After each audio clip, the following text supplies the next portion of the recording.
পররাষ্ট্র উপদেষ্টা তৌহিদ হোসেন বলেছেন, জুলাই আগস্ট গণঅভ্যুত্থানে হত্যাকাণ্ডের দায়ে মৃত্যুদণ্ডপ্রাপ্ত শেখ হাসিনাকে ফেরত না দেওয়ার বিষয়ে ভারতের সঙ্গে সম্পর্ক আটকে থাকবে না।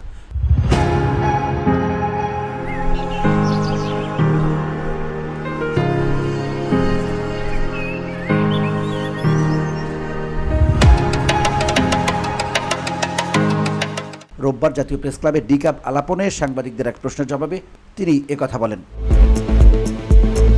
তিনি বলেন, আমাদের বহুমাত্রিক সম্পর্ক পৃথিবীর বিভিন্ন দেশের সঙ্গে আছে, ভারতের সঙ্গেও আছে। তবে দণ্ডিত হওয়ায় তাকে দ্রুততম সময়ে ফেরত পাওয়ার প্রত্যাশা করে বাংলাদেশ।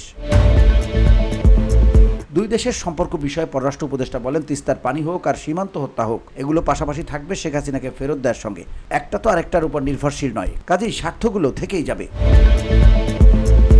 দেশের স্বার্থ উদ্ধারের চেষ্টা অব্যাহত থাকবে জানিয়ে তিনি বলেন, কতদিন লাগবে জানি না, কিন্তু আমরা চাই যে তাদের ফেরত দেওয়া হোক, যাতে সাজা কার্যকর করা যায়।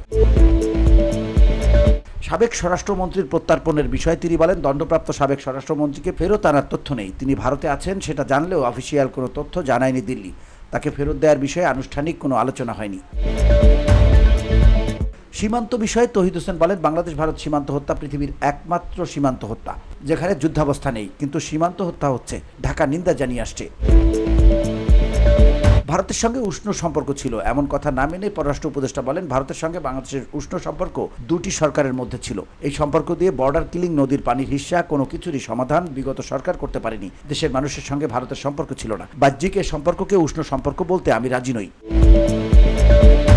VOD Bangla news desk.